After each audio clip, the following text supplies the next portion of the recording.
Welcome back to the Irresistible You podcast. I want to paint a picture for you to tee up what today's going to be about. So imagine it's the end of the day. You've had quite a long day. You've been busy. You've been running and flipping and dipping and going all over the place, ripping and running. And you finally finish everything for the day. You put the kids to bed. You are upstairs or in your bedroom and you are evaluating how the day went, and you're thinking, oh my God, once again, I didn't get my workout in. I ate like shit. I didn't get the house clean. I wasn't present with the kids. I didn't get that project done at work. And you're just rehashing all the shoulda, coulda, wouldas in your house, in your brain. So you're having this should session, right? Like you're shoulding all over yourself. And you start to negotiate with yourself. Okay, I know I didn't get to it today, but tomorrow's a fresh day. I'm going to wake up early. I'm going to just start the day with a workout. I'm going to get that email tackled that I've been putting off. I'm going to get in the office. I'm going to be my best self. I'm going to clean the house. I'm going to exercise. I'm going to meal. Like you just are listing off 500,000 things that all of a sudden tomorrow you're going to just magically do. And also, you're not an early riser, so you're going to just automatically start waking up early tomorrow because you said that you're going to do it. And then you lay there in bed and you scroll and you watch TikTok and you go flip to Reels, then you flip to Facebook groups, then you flip to what the lunatics are saying over on Threads or X. And next thing you know, it's 1 a.m, it's 2 o'clock in the morning, and you're like, oh my God, how am I going to even wake up tomorrow? There's literally no way that I am going to wake up tomorrow and do this all over. You're like, no, I promise I'm going to do it. I'm going to wake up.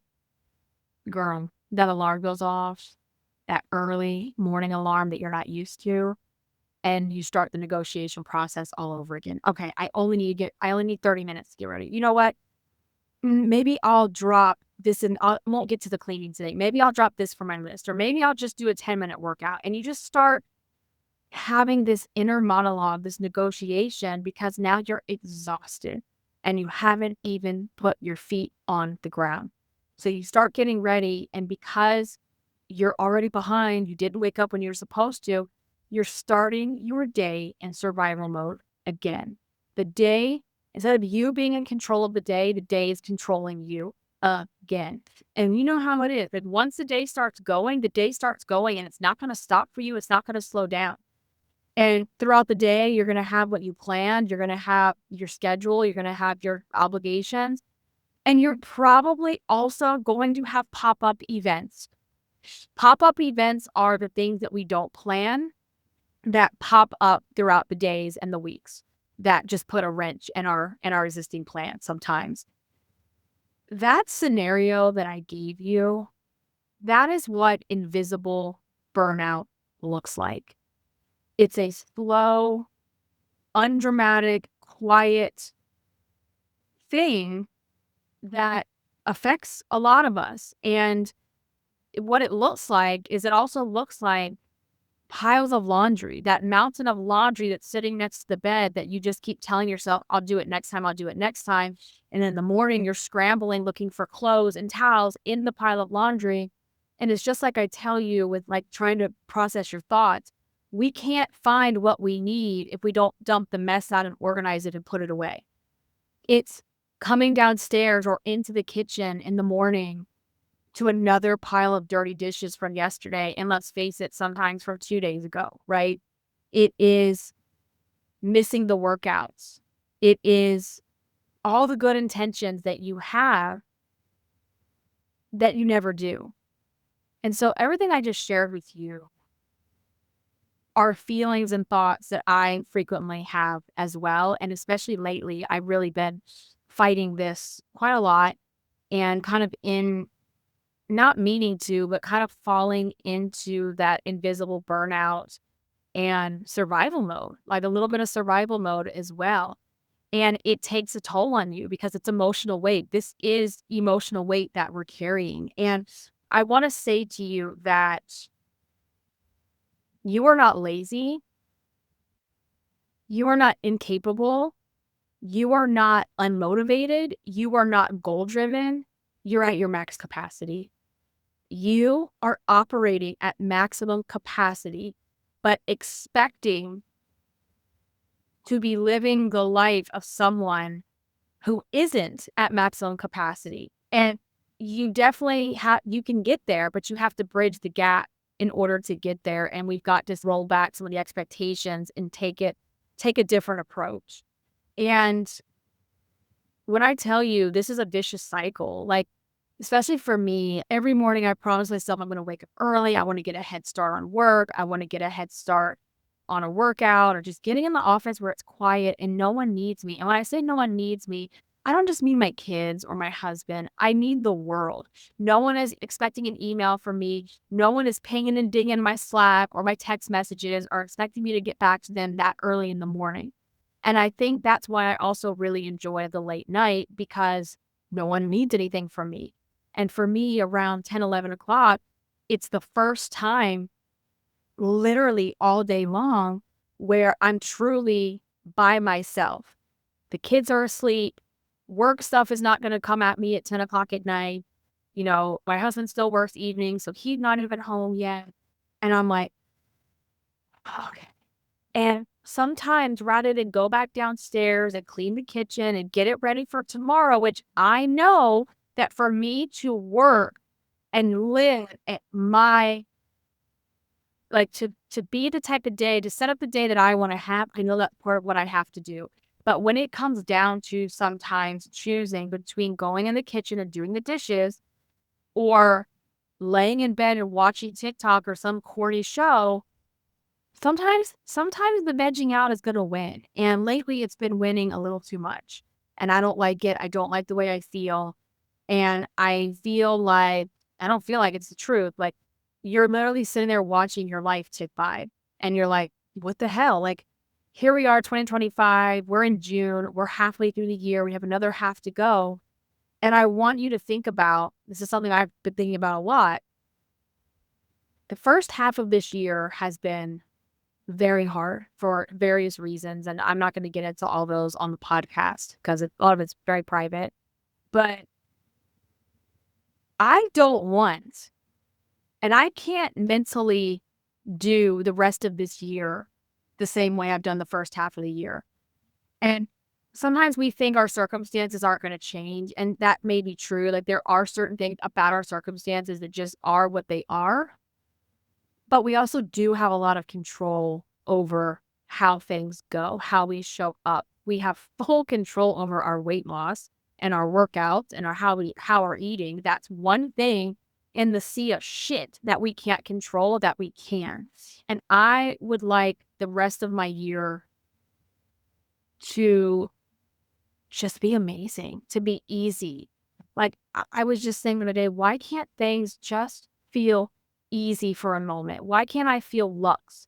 Why can't I feel like I can just coast a little bit? It feels like, I don't know why I keep saying that.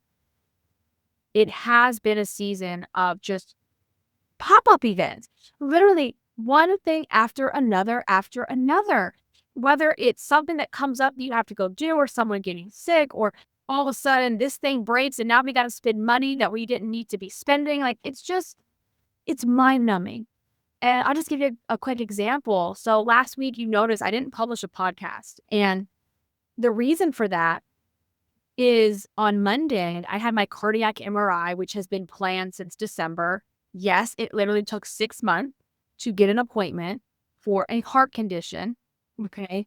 I have my aortic valve is being monitored because I have a mild form of stenosis, which means potentially at some point down the road, I will need to have a valve replacement because I have a tricuspid valve. I wish.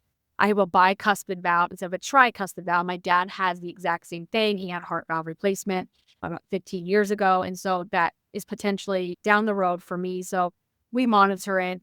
And this was the first MRI that I've had. It takes exactly 2 hours. And I was so nervous. So the whole weekend leading up to it, I'm just thinking about it. The day of, I get it done. And because I took like anti-anxiety medication that like knocks you like pretty much knocks you out almost. The whole day was just spent. I got home and I could barely keep my eyes open while I'm trying to like be with the kids and stuff. So then Tuesday comes and the kids have started summer school a couple days a week. And Javi, who's been doing beautifully with his preschool because he saw there was new kids there on Tuesday that usually aren't at school, it was a disaster. He did not want to go. We literally had to hand him over while he's screaming and crying. You got to rip the Band-Aid. Frank had to end up going back up to school. This had never happened before. So now I'm just so anxious the whole week of like, how is it going to go when he's back on Thursday? Is he going to do okay? What's going to happen? And just trying to build him up throughout the next couple of days and he just keeps saying he's scared and scared. I'm like Googling all the things and it was a disaster. So then Tuesday night, I'm finally like in that quiet zone. The kids have gone to bed. I'm diamond painting and they think my mom's having a stroke. She's been having some strokes here and there. Luckily, everything so far has been very minor, but she ends up going to the hospital. So then Wednesday, I go up there to get her, take her home, and just the worry that you have when someone is not well, and that was going on. And then Thursday was school. School actually went a lot better. He stayed the whole day, and he actually had a really good day. So I think and then this morning went very well. Again, it was a little rocky at first, but I think we're on the right track here, and he's really trying. Like, he has so much initiative, and he is really trying. And then just the week, and these are the pop-up events. This stuff is happening in tandem with projects that are due, clients that need things, the kids that need things, right? My daughter who's diabetic, and I'm constantly 24 hours a day checking her and making sure she's okay. And all of these things are happening at the same time. And it will burn you the fuck out. It will burn you out. And then all of a sudden, some stupid fucking bill comes in that I got pop-up bills, the once a year bills that you forget about, or God forbid something in your house breaks. Like a couple weeks ago, on Mother's Day, my car wouldn't start again. Like the same problem from last summer. If you guys have been rocking with me for a while and you remember last year's podcast episodes, the whole car debacle, right? Like, thank God it got fixed. I didn't owe anything out of pocket, but we did have to buy a new battery, which, you look a couple $100 and it's like 200 here, 300 here, 500 here. So you have the pop-up financials, you have the pop-up events. It'll just burn you the fuck out. It will burn you out. And it's like this invisible burnout because we're expected to just keep on keeping on, right? And at the end of the day, what choice do we have? What choice do we have? And I still want to validate that for you. I want to validate for you that this is heavy. It's emotional. It's emotional weight that you're carrying. And it's a double-edged sword. It's a catch-22, whatever you want to call it, because at the end of the day, I don't have control over these pop-up events. And I know they're going to happen. They're going to pop up. And the only thing I really do have control over is myself and how I react, what I put in my mouth, what I put in my body, how I move my body, right?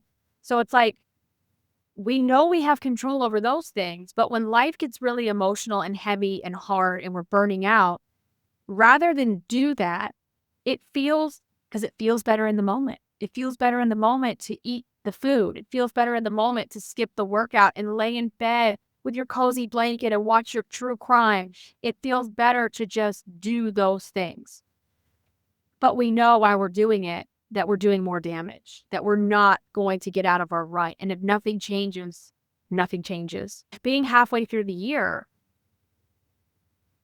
we have the ability for the rest of this year to look so different, And that's what I'm on that right now, because I'm like, I am done feeling this way. I am done not living up to my potential. I am done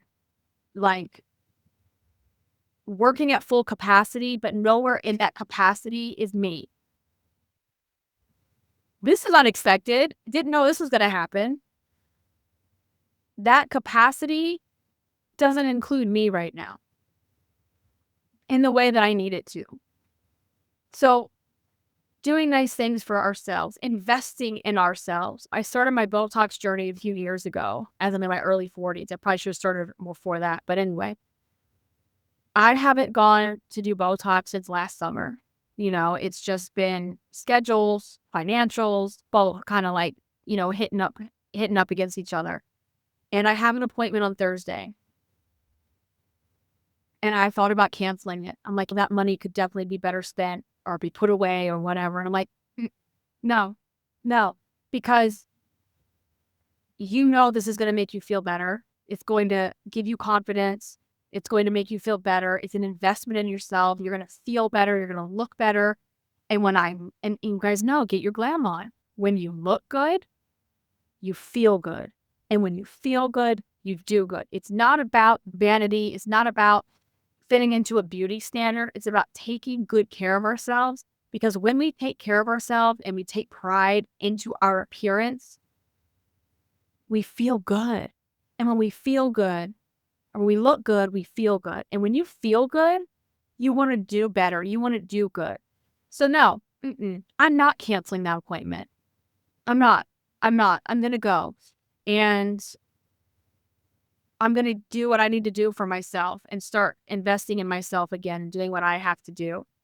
And let's promise each other to work on dropping this emotional weight of not feeling like we're doing enough. That self-judgment, that inner fat bitch dialogue that you're not doing enough, you're not good enough, you're not smart enough, you're not thin enough, you're not this enough. It's just, we got to throw it out the window. We got to throw it out the window. And we have to reframe the shame. This is a big part of this, okay? That inner fat bitch chatter that's telling you you're too fat, you're not good enough. See, I told you you won't lose weight. It's summer again and you're still fat.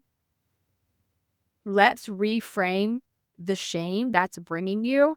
Because here's the thing. When you're max to capacity, when you're having this invisible burnout, this is not failure.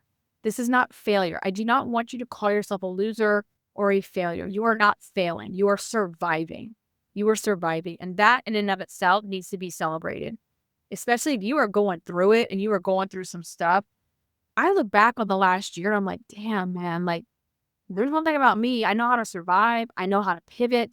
I know how to hustle. I know how to take care of shit. Like, I do. And we have to look at what we're able to do and stop beating ourselves up for it and turning that, like, reframing the shame. Because here's the thing, you're not a failure. You're not lazy. You're at capacity. You're burning the candle at both ends. You can't do that but expect to have the results that you're hoping for, wishing for. And that's the thing, you're only hoping and wishing for it. You're not actually making it into a plan. And it's not about your capacity, or it's not about your character. It's about your capacity. So it's not about you. You have to take an inventory of what's going on in life, all the things you're responsible for, all the things that you're doing. How are you spending your time? Instead of trying to create this grand plan for tomorrow morning, how you wake up at 8, but tomorrow you're expecting to wake up at 5, that's not real. That's not realistic, and that's how we burn out. That is that all or nothing thinking. That is that same exact thinking of, oh, tomorrow I'm going to eat, and it means you're only eating like a rabbit. Not realistic. Not realistic at all. That's one of the things we're going to do, is we're just going to reset our expectations a little bit. I don't have a grand plan for you today. I don't have a 5-step tips and things like that, because I think we need to just start small. I think we need to make a list. This is how you're going to do this. Okay. This is your takeaway. At the end of the day, you're going to sit down and you're going to write down a list for tomorrow. What are all the things I have to do? And out of that list, and I always put these at the top, what are the top 3 things that if pop-up events happen, these are the 3 things that are non-negotiables that have to happen. What are those 3 items? Okay. And be realistic with it. Look at your schedule as well as you're doing this. And then say, okay, now I need to make sure I fit into this puzzle. Where do I fit? How do I fit? And I'm going to make it fit. If that means I only have 15 minutes or 10 minutes or 5 minutes to work out, that's what we're doing. If I look at my calendar and I know tomorrow is cheerleading and school and I have to rip and run from here to there, and I know that's going to involve not cooking at home, and I know that's going to involve grabbing fast food, look up the menus now. You don't have an excuse. Everything is online. Everything is on your phone. You just have to take a few minutes to structure and plan your day for tomorrow. That is really the key to success here and getting out of this burnout and working within the capacity that you're in, because there might be things in your capacity right now that you can't change. It might be a season where you are in a survival mode season, but when do you think you might be able to get out of it? Okay, we have to do that. So you don't have to have it all figured out. I don't have it all figured out. I'm still learning every single day. I'm still in this busy, somewhat survival mode season right now. And I'm trying to be very aware of that so that I don't fall into just full blown survival mode. And I can't allow myself to do that. What I do know is I need to get out of this cycle. What I do know is that I know how to get out of this cycle. And what I also know is that I'm capable. I am fully capable and have the potential and have the capabilities to do and be what I want to be. And it's time to up level and do that for myself. I deserve that for myself. My kids deserve that for me. My husband deserves that for me. And even you deserve that for me, because I feel like I'll be a better podcaster if I up level myself a little bit and get back to being me. And I know a lot of this obviously has to do with the loss of Chewy in April. And it's just been a little shy of over 2 months. And it's been hard. It's been really hard. And I'm still processing and I'm still reckoning with that. And sometimes it just hits you out of nowhere for literally no reason. I walked into a room and I started crying. I had something perfectly fine day. Everything was good. And it knocks you over. And when someone, whether it's a person or an animal, has been just interwoven into every fiber of your life for almost 16 years, that's a big change. That's a really big change. And I am ready for some up leveling. It's time, girl. We're going to do this. We're going to do it together. So that's really it for today. And let me end with this. One quick, because I wanted to say this and I don't think I did. And if I did, it's good to hear it the second time. Taking care of yourself looks like, we all think taking care of ourselves means getting Botox, getting our nails done, going to the salon, going to the spa, putting on pretty clothes. That's one piece of it, right? That is a piece of it that can make us feel better and make us feel pretty and irresistible and all that. But taking care of ourselves is cleaning the floor, putting the dishes away, putting the laundry away, making that yearly mammogram appointment, going to your cardiac MRI that you're terrified to get the results from, getting checked by the doctor. It looks like scheduling time for you to work out. It looks like choosing this over that at the drive-thru. All of those things are self-care. All of those things are what we need to be doing to bring ourselves out of this invisible burnout. And it's a vicious cycle because we know when we're ignoring those things and we're vegging out or zoning out or zombie walking, we know what we should be doing. So we shit all over ourselves and we feel guilt, we feel shame, and the cycle so then we eat to cover up the guilt and the shame, and the cycle keeps repeating itself. Unfortunately, I just did an episode about this a few numbers back. You can go check it out. Unfortunately, no one's coming to save you. No one's coming to rescue you. People can motivate you. People can inspire you. But at the end of the day, you are the one who puts the food in your mouth. You are the one who decides to put their shoes on and go for a walk. You are the one who has to get their ass out of bed in the morning. You are the one that has to deal with you. You got to dig deep. You got to want what you want. And Wanting it is not enough. I know you want it. Everybody wants the weight loss. Everybody wants the success. Wanting it isn't the problem. Knowing what to do isn't the problem. But you got to get out of your own way. You are standing in between your current self and your future self. And if you get the hell out of your way, unstoppable. Fucking unstoppable. Like, that's all I can say. And I think that's a good way to end. All right.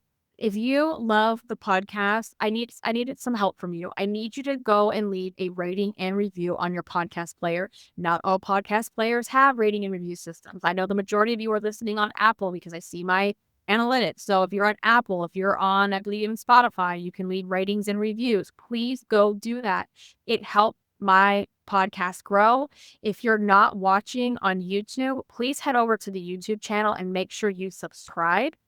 I am launching a new series that is going, I'm probably going to upload it as a podcast, but I'm also going to be doing it as a video, and it'll probably be a little bit more effective as a video, where they're going to just be these casual sit down with me and chat, a little bit different from the podcast, not as structured, where I'm going to be talking and chatting with you while I diamond paint, because diamond painting has become my new obsession, quite frankly, but it's my soul snack. It's one of the things that has been helping me through my grief journey.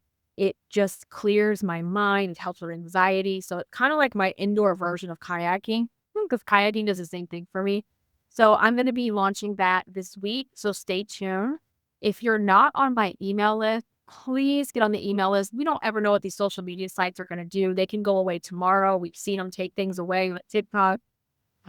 And even if you're on the sites and you're following me, the algorithm doesn't always show you the people that you're following. But if you're on the email, you won't miss anything. So that link is all down in the show notes. Make sure you go ahead and do that. And when you get on my email list, I send you a free action plan that you can start using to jumpstart your irresistible you life. All right. On that note, I'm going to go and I'm going to start I'm probably going to do some more filming today so I can got rid of diamond painting accessories that I'm going to start with. So I will catch you in the next episode. Until then, stay irresistible. Bye, guys.